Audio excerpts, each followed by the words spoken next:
Freakonomics Radio is sponsored by Hotels.com. Hotels.com gives you access to hundreds of thousands of hotels worldwide. And when you join for free, you can save up to 20% instantly with member prices. Plus, every stay earns rewards. So when you book one trip, you're already lowering the cost of the next one. Hotels.com is simple, rewarding, and designed to help you get more out of every stay. Sign up for free and book today. Hotels.com. It's all in the name. Freakonomics Radio is sponsored by Amica. You know what they say, if you want to go fast, go alone. If you want to go far, go together. So go with Amica and get coverage from a mutual insurer that's built for their customers, one that looks after what's important to you together. Auto, home, life, and more, coverage that fits your unique needs.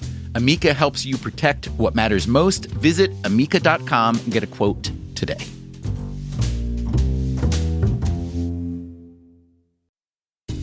Freakonomics Radio is sponsored by Mint Mobile. Ditch overpriced wireless with Mint Mobile. Cut your wireless bill to $15 a month at mintmobile.com/freak.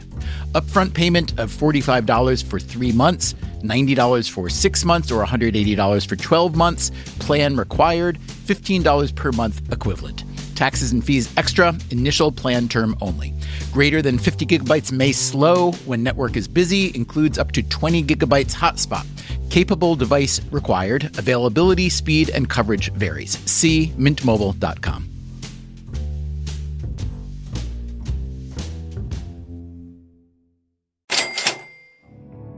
No need for a long preamble today. We all know what's going on with COVID-19. So today on the show, we'll focus on the economic damage at the individual level and what one economist says is the best immediate response. This is the time to write unconditional checks. And in this era of lockdowns and very close quarters, we'll ask a psychologist whether familiarity really breeds contempt, and if so, what to do about it. You know, I think the most important thing is to have humility. Humility is recognizing that you could be incomplete or wrong. It's very hard to do. And how to help our most vulnerable neighbors. So it's really important that I can quickly find the best plumber, the best babysitter, maybe find the lost pet.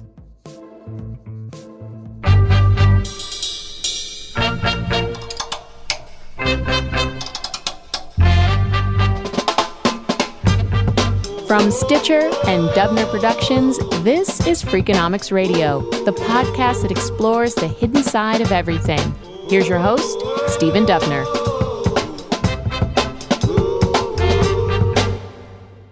Ed Glazer is an economist who teaches at Harvard. There are wonderful things about being proximity to other human beings. We learn from other human beings. We can work with them. But there are also demons that come with density. And the worst of these demons is contagious disease. Glazer studies a lot of economic issues, but he's got one particular obsession.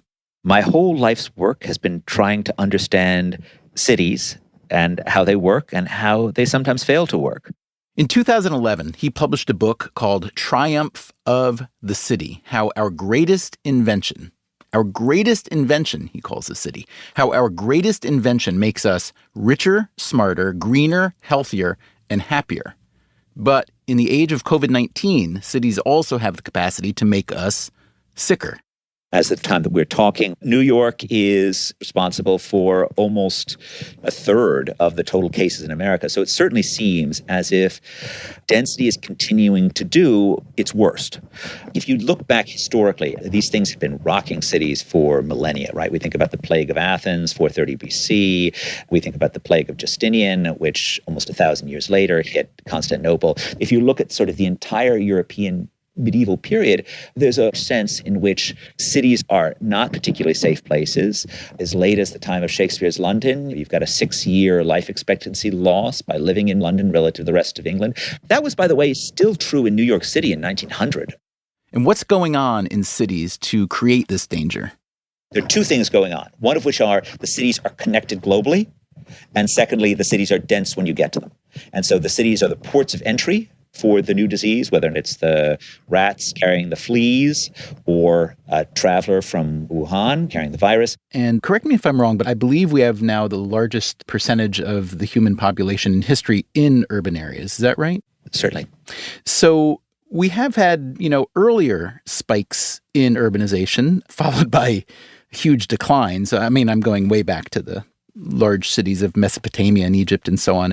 Are you worried that COVID-19 and the role that urbanization may play in its spread will turn the tide against your beloved cities? Of course. And even worse, I'm worried that it should turn the tide against my beloved cities, right? I mean, it's not as if I sit here during COVID-19 and say the important thing is to continue making the case for urban life. I mean, these demons that come with density are very real. Historically, effective governments have always been able to tame them, although sometimes it took many decades to make that possible. I have at least the hope that an effective government can contain the pandemics of the future. If we had managed to lock it in China earlier, if we had managed to get more research on vaccines of this nature earlier. So I tend to be an optimist if we can manage to get effective enough governments. I mean, 150 years ago, cities were universally killing fields. And for most of my life, they most certainly have not been. And that, of course, required massive amounts of public investment. America's cities and towns were spending as much on clean water at the start of the 20th century as the federal government was spending on everything except for the post office and the army. But it was something that we managed to do. I guess I remain hopeful that we can continue to do it. But let's not ignore the fact that pandemic is an existential threat to high-density living based around face-to-face contact. So it's relatively early days in the pandemic, at least in the U.S., and we don't know what the damage will look like in terms of loss in life, but the economic damage is already coming into view suddenly and intensely. So I'd like to hear your thinking on that, especially the economic damage to individuals and families. That damage is not going to be evenly distributed, is it? You're exactly right. So if either you have substantial assets or you have a large, highly stable employer, your financial worries during this shutdown are really relatively small. Now, if you're, living hand to mouth, and your employer just shut down, and all of a sudden you've got no income coming in, and if you've got a couple of kids to pay for as well, and you can't just move into your parents' house because maybe they're on the other side of the country, or maybe they're in a nursing home, and then you're looking at just an absolutely terrifying world. How can you compare this situation to past economic calamities, whether it's pandemics or wars or financial collapses? I mean, the last sort of pandemic of this scale is really 1919, the influenza, which occurred at the same time as a Great Recession. I don't know that we've ever sorted out what role that pandemic played in creating the recession. There were many other things that were going on. When you think of the fact that 1/5 of the American labor force is in retail, trade, leisure, and hospitality, those are the sectors that are absolutely on this front line. So I could easily imagine that we start seeing, joblessness numbers that look a lot more like the Great Depression than anything that we've seen beforehand. These jobs are ones which, seemed like they were the future. Now, what if all of a sudden we're terrified of face-to-face interactions? Where do those jobs go to? And while there may be a few jobs in delivering the Amazon grocery products that we then turn to, that's a trickle of what we had in the 32 million Americans who work in these big industries. And if this is a permanent shift away from the face-to-face economy, it's one that will have catastrophic impacts on those Americans with less formal schooling. Okay, I would like you to walk us through quickly what you see the current aid package, federal aid package, looking like. It seems that there's a fundamental choice to make, which is, are you going to help from the top down, meaning fund the firms in the industries that are most in trouble, and hopefully they will take care of their employees and customers, or are you going to fund from the bottom up, individuals? So most of the time, I am not a fan of universal basic income. 6 months ago, 2 months ago, my view was that it was crucial to get more Americans working. Income inequality bothered me much less than the rise of prime-age male joblessness. The fact that, when I was born 52 years ago, only less than 1 in 20 prime-age males were jobless. For most of the last 15 years, more than 3 in 20 prime-age males have been jobless. I think of this as being sort of an absolutely catastrophic thing for America. And so that's where I was before COVID-19. Now, all of a sudden, COVID-19 strikes us, and none of that applies. In the case of the financial crisis or any sort of normal recession, what you're trying to do is shore up the financial system and then make sure people are still spending, make sure people are still working, make sure that the economic system functions as well as it possibly can. During a pandemic, that's not what you're trying to do at all. What you're trying to do is you're trying to make sure everyone goes home. We don't care if nobody's working. We want those people to be, at home. And so this is the time to write people checks. And you're not writing people checks the way that you would be during a standard recession with the idea that this is going to gin up some stimulus and make sure the dollars flow through the system. That's not why you're doing it. You're just insuring them. You're making sure that the mom who worked as a waitress, who has a couple of kids at home, and who has no idea if she's ever getting her job back, you're just making sure that she can put food on the table. If you're going to ask yourself what you're going to do to eliminate, the short-run suffering, let's ensure those Americans whose jobs have vanished for the foreseeable future. And this is the time to write unconditional checks. Now, there's a question as to why make it unconditional. I think my preferred model is one in which everyone gets the checks, but let's say you come around to next year's tax season. If you're earning more than $200,000 and you spent that check, you're going to pay 100% tax on that check. If you're earning between 1 and 200K, you're going to spend 50%. But if your earnings are less than 100K, then the money's free and clear. And why would you do it that way instead of withholding checks now from anyone earning 200K or more? I just don't want anyone to think about it. I just want the money to get out. Just get it out right now. Let's sort it out when we aren't all terrified of a pandemic. Let's sort it out later. One thing that is clear is that just the experience between rich and poor during this pandemic seems to me even more unequal than the usual experience gap between rich and poor. So I think in some sense, this is just an order of magnitude more terrifying at the low end of the income distribution than at the high end of the income distribution. I believe very strongly in relief right now, policies that stop economic Armageddon from spiraling out of control. So having some sort of a moratorium on foreclosures is perfectly sensible. Doing a few things that would slow down any sort of bankruptcy proceedings for any particular companies is probably the right thing. Let's talk about Italy for a minute. Let's start with the history of the quarantine. So as far as I know, this is a Venetian response to the Black Death. They're forcing boats or people, in some cases, to stay for 40 days, hence 40. And it's an attempt to sort of stop the disease from entering into the area. And so you really do need a state that is strong enough to actually enforce these types of quarantines for them to be effective. And I think that's one of the things when you look at, let's say, the modern Italian experience versus the modern Chinese experience, that the Chinese government is just much more effective at imposing a lockdown or a quarantine than its modern Italian equivalents would be. Other than the virtues of a more authoritarian government to dictate a quarantine, other than that, why do you think the Italian situation has gotten so much worse than really anywhere at this moment?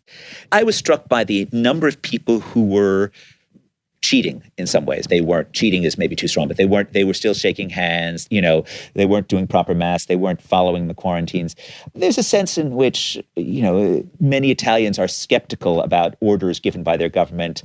There's not necessarily a strong cultural norm of following them, perhaps for good reason, but certainly that makes things harder. And whereas in many cases it's right to, ignore nonsensical orders from the government, during a pandemic, having a government that you trust is really valuable.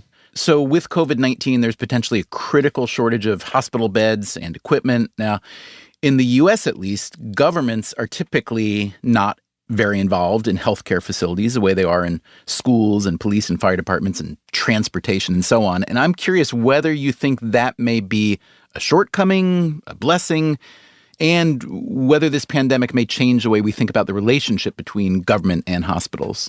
So it's interesting. Historically, the line was often quite blurry, as it was with universities, right? And they have certainly evolved to be a clear distinction between public and private, where the public hospitals, they have to take the poorer patients, they have to take emergency rooms, and whereas the non-for-profit private hospitals have evolved, in one economist's words, into something more like doctors' cooperatives. So I think there's a lot to like about that system, but of course there are larger issues as well. And no individual hospital is set up to deal with the catastrophic risk of a pandemic. But I think there's a good case to be made that whoever we decide is going to be the U.S.'s chief pandemic officer going forward, and I think there's a reasonable view for having a pandemic czar in the country after this, such a person would want to think about how it is that you're going to actually deliver a lot more capacity to hospitals, because I think it's very unlikely that any individual hospital is going to do it, because you're trying to deal with 50 different things every day that are painful, excruciating, but you are not set up to think about how am I going to deal with if all of a sudden a once-in-a-generation pandemic shows up.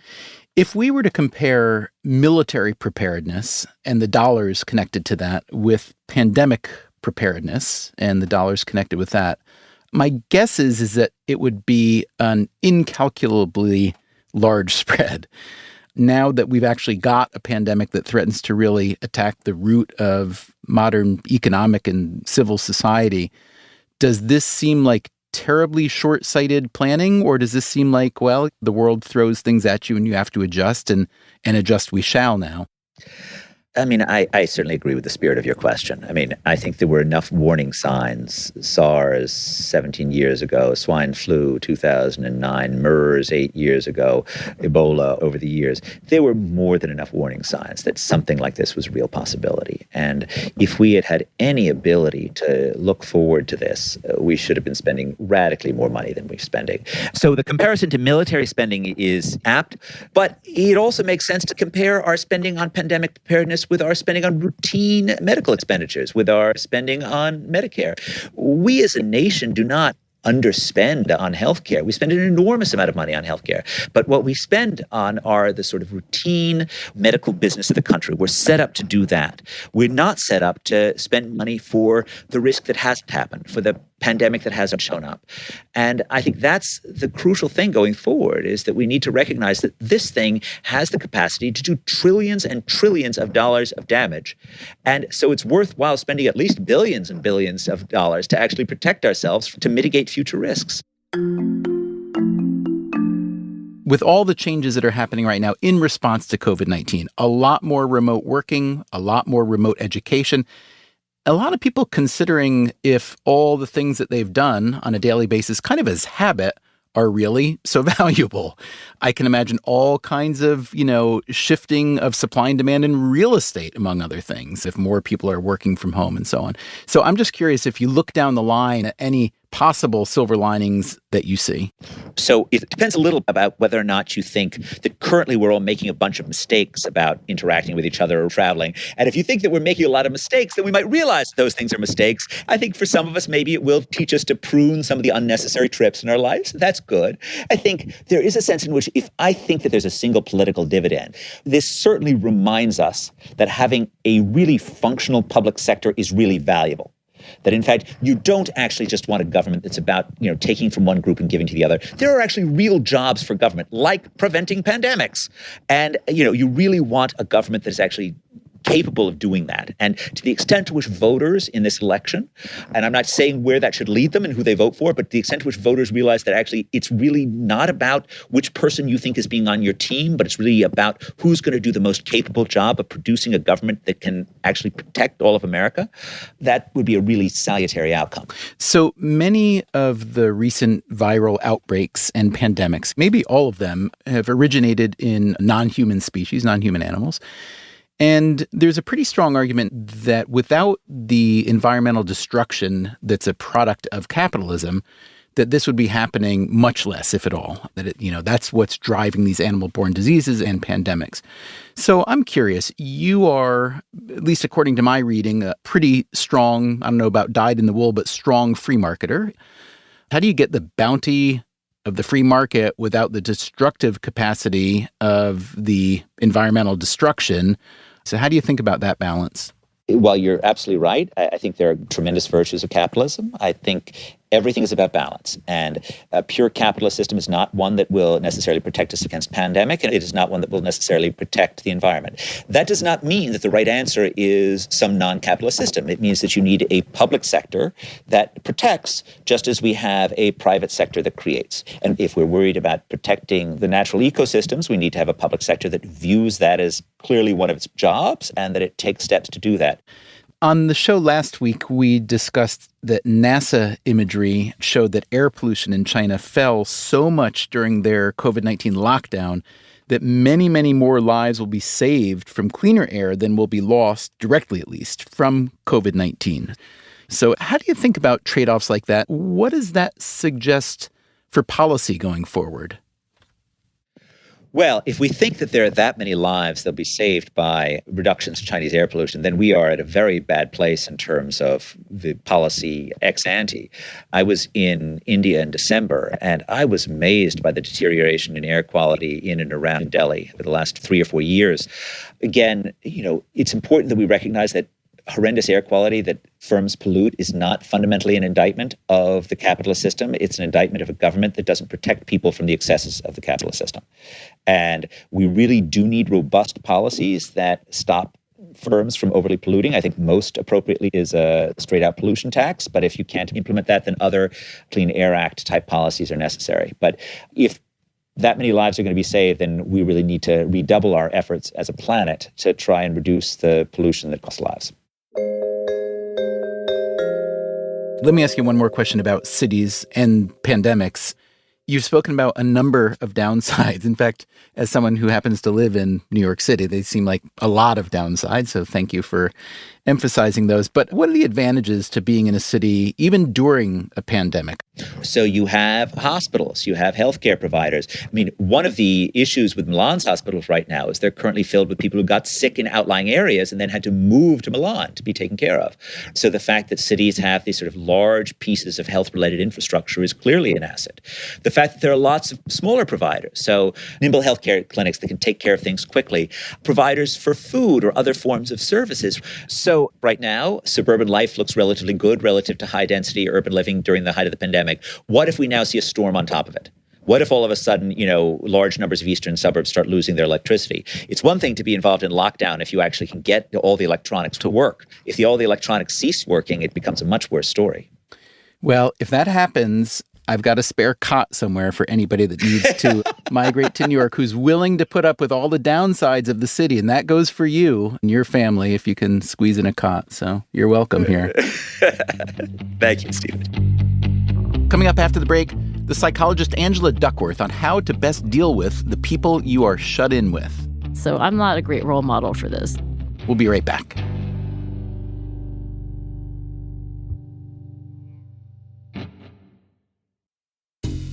Freakonomics Radio is sponsored by Cash App. Bitcoin is often talked about as an investment, but it was built to be used. With Cash App, you can actually do that. Send Bitcoin instantly, pay at local Square businesses that accept it, or move it to your own wallet whenever you want. It works more like real money and less like something locked in an account. For a limited time, new customers can get $10 added to their balance. Just use code CashApp10 when you sign up. And don't forget this part, send at least $5 to a friend in the first 2 weeks. Terms apply. Cash App is a financial services platform, not a bank. Banking services provided by Cash App's bank partners. Bitcoin services provided by Block Inc. brand. For additional information, see the Bitcoin disclosures at cash.app/legal/podcast.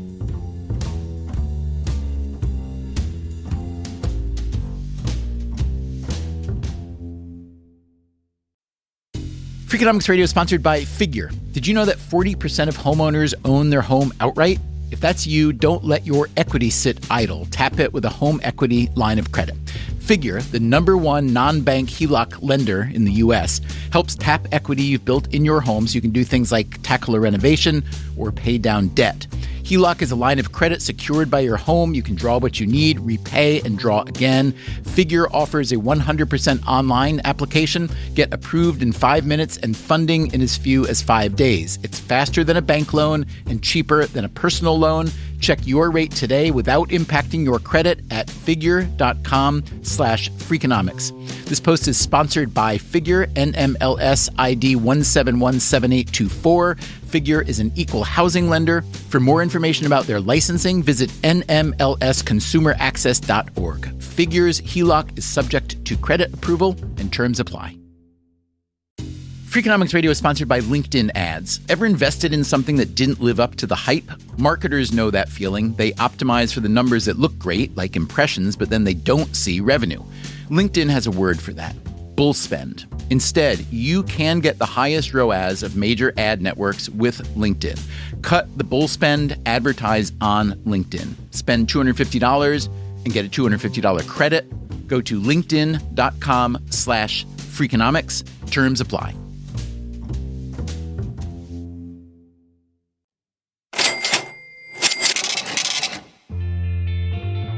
More and more government and public health officials are calling for Americans to distance themselves from others, to stay home, to limit any non-essential interactions.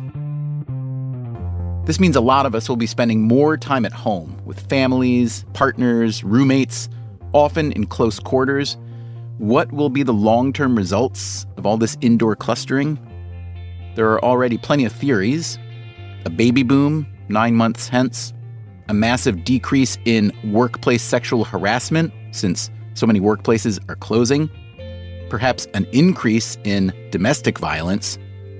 Angela Duckworth is a psychology professor and researcher at the University of Pennsylvania. She also wrote the book Grit. Over the past few months, she and I have been recording a series of Q&As for a new podcast we plan to launch soon. One topic that came up recently struck me as particularly relevant in the era of COVID-19 lockdowns. So here's my question. Yeah. Does familiarity breed contempt, as the old saying goes? And assuming the answer is at least sometimes it does, which I'm guessing is probably a correct answer, what can you do about it? Because here's the thing. It seems a real paradox that we become contemptuous of the people whom we have the most familiarity with, which would tend to be family, friends, people we work with, because contempt is something that I don't want in those relationships. So it's always struck me as a kind of flaw in human relations, if that's indeed the case. You'd think it'd be better to have contempt for people you didn't know. So if it's true, what are some coping mechanisms so that I can feel warmth and kindness and forgiveness, et cetera, toward the people that I am closest with? Yeah. You want less contempt in your life, it sounds Well, like. I'm happy to have contempt for people who are contemptible. Okay, but not your loved ones, for example, or just close relations. My loved ones are people that I don't want to feel contempt for. In fact, I've read literature that says the single biggest indicator of a failing marriage is a high level of contempt. Contempt. It's John Gottman, right? The very famous marriage psychologist, calls it one of the 4 dark horsemen of divorce. There are 3 others, of course. One is criticism, another is defensiveness, and then finally stonewalling. But I think Gottman has said that contempt is actually the number one. As you pointed out, it really is the harbinger of the end of a relationship. I mean, first let's start with what contempt is, right? So we all know it's a negative emotion, but it's different from anger. So when I'm in a fight with, my husband, I can feel angry toward him, right? I could also feel misunderstood. I can feel like he hasn't been fair in our conversation. But contempt is different. Contempt is actually very close to the emotion of disgust. You're looking down on someone, right? So it's a judgment. It's not necessarily a moral judgment. It could be an intellectual judgment, et cetera. It could be, right. I mean, it's got to be one of the most negative emotions you can feel about another person. So I do think that familiarity can breed contempt. And there is some pretty respectable scientific research by Mike Norton at Harvard and others about circumstances under which the more you get to know something or someone, the more contemptuous you feel. Because you see the flaws? Yeah, because, when you first get to know someone or something, there's a lot of ambiguity. And so contempt really suggests a kind of certainty that, like, I know who you are, and I don't like it, right? And actually, there's this opposing process that's very well established in social science, the familiarity effect. When you show people little graphic images, like little nonsense characters, the more they see something, the more they like it. It's just completely random, but people like things that are familiar. So familiarity doesn't always breed contempt. By the way, we should say familiarity breeds contempt. The idea sort of originated with an Aesop fable. Yeah. The Fox and the Lion, but it got reinterpreted into the modern aphorism. But here's the thing. You can certainly feel contemptuous toward people you don't know. But do you think that it ever reaches the level of contempt that you might have with somebody you do know when things are really falling apart? I don't know. Maybe. Okay, so let me ask you this. How much of contempt do you think is reflective? In other words, I'm ultimately disgusted or upset with something in myself. Oh. And the reason I project it onto this person is because I can feel them Judging me. Judging me. Yeah. I mean, I think there's some quote, I can't remember what it is, but it's something like, you can only see the flaws in other people that you feel about yourself. I think that the more useful question might be, because I think we all know what it feels like to feel contempt. And I think most of us don't like the feeling of contempt, especially when it comes to our friendships, our family, our romantic relationships. If you're trying to not have this dark horseman on your doorstep, and what can you do? And, I think so much of life is where you pay attention. And the fact is that human attention is extraordinarily limited. In other words, we cannot pay attention to everything. Sorry, what'd you say? I was thinking about something else. See, there you go. That's true, though. Your mind can wander. So, for example, when you're having a conversation with your spouse, you can pay attention to those little peccadillos, those little rough edges that you obsess about, and well, there you go again. And that bias of attention can lead to more contempt. But if you do the opposite, if you deliberately try to pay attention to the times where your spouse was funny or affectionate or understanding, or, I like this exercise, the 3 blessings. You go to bed and you think of 3 good things. You could do a version of that with your relationships where you think, what are 3 things I liked about our interactions today? And that biases you in the opposite direction. That is really interesting and useful. I like that a lot. Can you imagine doing that exercise in the moment, however, rather than just retrospectively? I think that when you are in the middle of an argument, I've actually tried to practice some of the psychological strategies that I study while I'm in the middle of a heated argument with my own husband, Jason. And? Yeah, not easy, not I think a lot of these things actually don't work when things have escalated to a certain point. When you're in the middle of an argument, and if someone said, hey, wait, I'm going to stop everything, do you want to get less angry? Would you like to de-escalate things? You're like, no, let's go all the way. That's true for me, and I imagine it's true for other people. So what would you say would be the most tangible advice for someone who's feeling contempt and doesn't want to feel contempt because they value the familiarity? Maybe it's a sibling, maybe it's a spouse, maybe it's your own kid. Let's say it's someone you really admire at work. You think they're very smart, they're very devoted, but maybe you're going to vote different ways this fall, right? I think actually this is a relevant question right now because I don't know if there's a contempt meter, but it's got to be at all-time highs in this country because there's contempt on the left for the right and there's contempt on the right for the left. So what's the recommendation there? I think the most important thing to do is to have humility. Humility is recognizing that you could be incomplete or wrong. Very hard to do. And so trying to recognize that and trying to take another person's perspective may be the most straightforward thing to do, in addition to, paying attention to all things you do like about this person who irritates you in other ways, is to actually just have a real conversation. About the thing causing the contempt? Yeah. I mean, if you can, right? If you can do this without things, spiraling out of control, if you can have an argument or you can have a discussion. Right. So I could say that, I have to tell you that when you talk about this issue in this way, it makes me feel contemptuous because I feel very differently. And I'm not mocking my recommendation. No, I'm really trying. But yes, if you can do that earnestly and not ironically. That was as earnest as I get. Is that it? That was maximum. Wow. Okay. I was maximizing my earnestness, and you weren't buying. Sometime.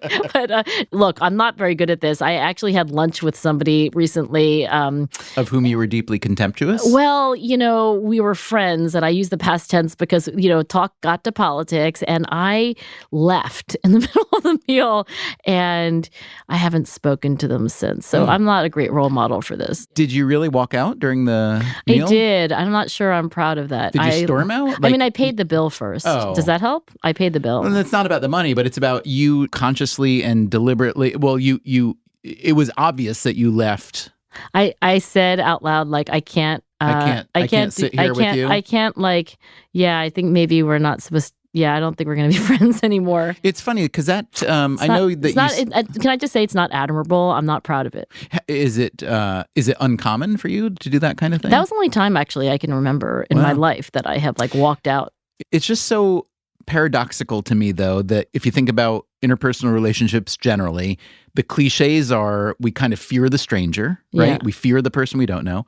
We're contemptuous of the people we know the best. So it seems like the answer is just to have a bunch of casual acquaintances to whom you can't really feel anything terrible. Is that the solution? I don't think so. Here's one idea that I heard. There's some politician who was trying to get two sides of the room to agree, and he very strategically made everybody eat first. So everybody had to have dinner together, and it was very hard to feel the kind of contempt and the distance for when you've really broken bread.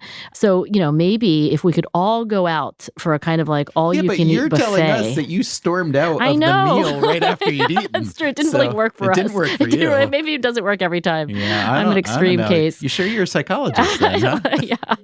I should probably make up. I don't know. I'm thinking about it.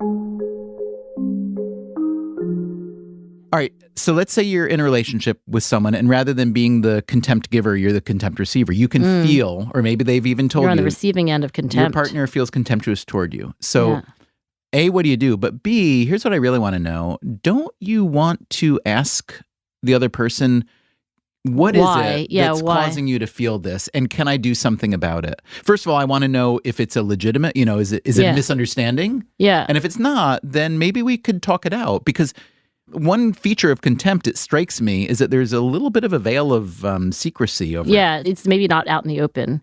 Right, yeah. Well, I think you just answered your own question. Well done. Because, if you're on the receiving end of contempt, that is surely what you should do, right? Like, why?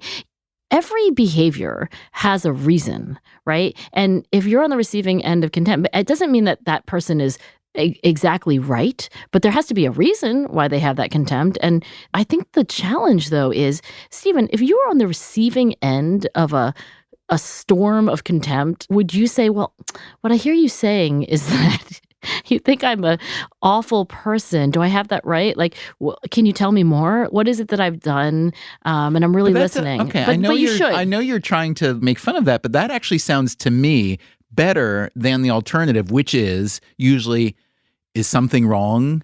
Is something bothering you? Did I do something to offend you? It almost sounds better if we're talking about a radical candor idea to say, I feel as if you feel contemptuous toward me right now. Yeah. And I don't mean it to be mocking. I think you're right. Yeah. And it doesn't feel good to feel contempt toward me. Yeah. And I would really like to know what's causing it and if I can do anything about it. I don't mean to, say this sarcastic. Like, yes, that is the right thing. But you know what? I'm just acknowledging that in the emotional grip of a relationship crisis like that, not many of us are enlightened enough to do that. And that is why I think there is therapy. I think that is why people go to couples counseling because, they could, in theory, have these conversations on their own, but they need a professional third party to guide them through what they probably know they ought to do.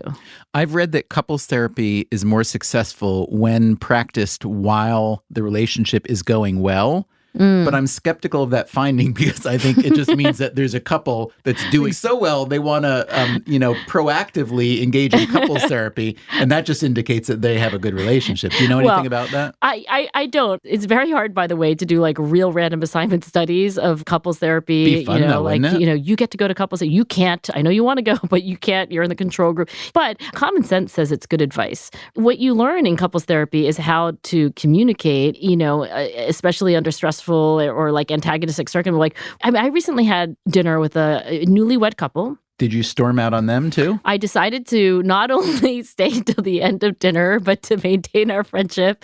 And I was really happy when they told me that they were already in couples therapy. And I kind of gently asked whether everything was going okay. I was like, wow, the honeymoon is barely over. And they had the idea, even when they were dating, to start couples therapy because they were like, oh, it sounded to us that what couples therapy is that you learn a lot of skills about how to, have a relationship. And that sounded good. So we started. And I was like, wow, you're so much smarter than me. Prophylactic couples therapy. Prophylactic couples therapy. It's a good bumper sticker. Yeah, it's got a ring to it. Before we finish up today, there's one more thing you might like to know about. As COVID-19 forces more and more of us into lockdowns and quarantine, we need to think about the people who just aren't set up to thrive in a locked down world, like elderly people, especially those who live alone, or anyone limited by income or geography or illness. The good news is that most of us have the internet. Can you imagine a pre-internet lockdown? Can you imagine doing without all the communication and entertainment and deliveries that we currently squeeze out of our phones. But there are still plenty of gaps in what we can do online. And as much reach as the internet provides, it doesn't do all that well on the local level. When I was a kid in rural upstate New York, when somebody was in trouble, they'd call their neighbor, and their neighbor would call their neighbor. And pretty soon, everybody within 10 miles knew you needed help. And before long, somebody would step up and do their best to help you out. Doesn't that sound like something we could use right now, a more modern version of that? We recently talked to someone who thinks they can help. She's the CEO of a social networking service called Nextdoor. Yes, they are a social networking service based in San Francisco with venture capital funding. The elevator pitch is Facebook for neighborhoods, so you're allowed to be skeptical. But the CEO, Sarah Fryer, makes Nextdoor sound better than that, especially now. There's really three things that we do. The first is we connect neighbors who probably don't know each other. What I love about Nextdoor is the power of proximity. So it's not the power of like-minded people, it's the power of the people who live around me.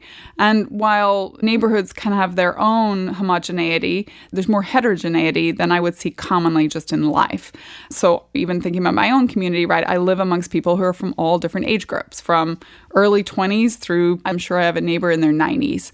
I live amongst people that have grown up and immigrated, and so they come with very different kind of cultural backgrounds, people in different stages of life and with different beliefs. Okay, that's the first thing. The second thing we do is we help you stay informed so you know what's going on around you. It can be little things like, why are they digging a hole in the road outside my house? All the way to, if Hurricane Barry is coming, what do I need to do to prepare? What do I need to do to survive? And then when things are over, what can I do to recover? And then finally, and then it helps you to get things done. I'm a working mom, so it's really important that I can quickly find the best plumber, the best babysitter, maybe find the lost pet. There's a lot of utility in our platform, which makes it different from a lot of other social media.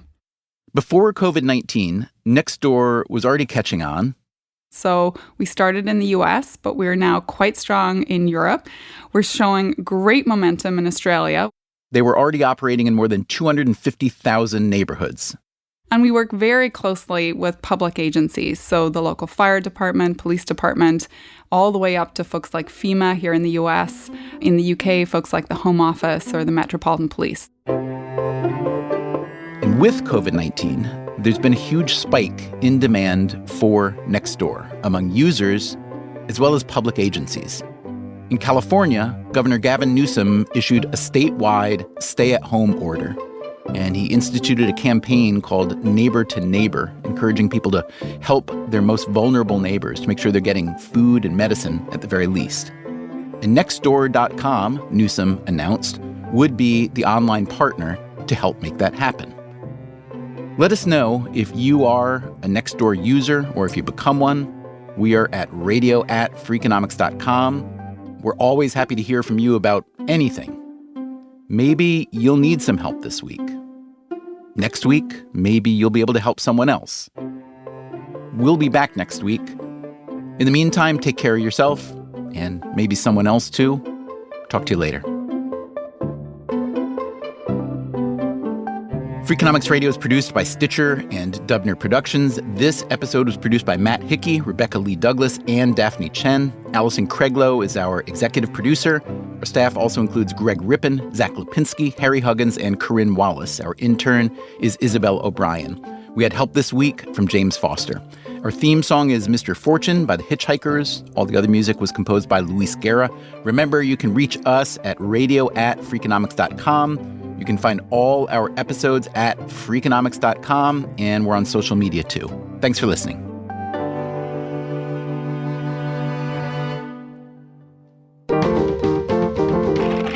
Stitcher.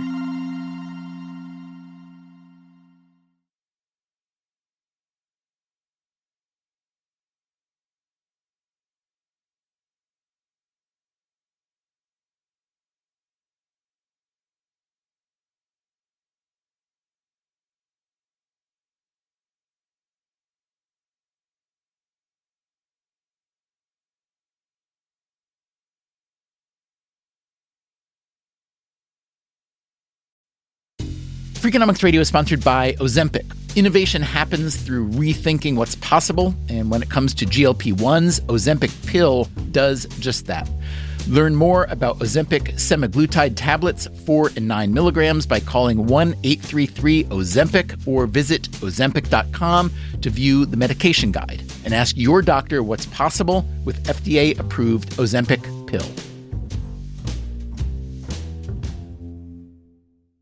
In the U.S., there's a break-in every 26 seconds. But when intruders step near, Simply Safe Home Security steps up. Stop. This is Simply Safe. Police are on the way. Using AI alerts, U.S.-based live agents help deter break-ins. Simply Safe, no long-term contracts. Save 50% on your new system with professional monitoring at simplysafe.com/SXM or with promo code SXM. Outdoor deterrence requires a Simply Safe Active Guard outdoor protection plan starting at $49.99 a month. Visit simplysafe.com/licenses for alarm license information. Tennessee 2012. Hey there, I'm Stephen Dubner, host of Freakonomics Radio. If you love the podcasts in the Freakonomics Radio network, I want to tell you about a way you can get even more from us. To hear our shows without ads and get exclusive access to Freakonomics Radio bonus episodes, please subscribe to SiriusXM Podcasts Plus on Apple Podcasts or sign up at SiriusXM.com/podcasts plus. Start a free trial today.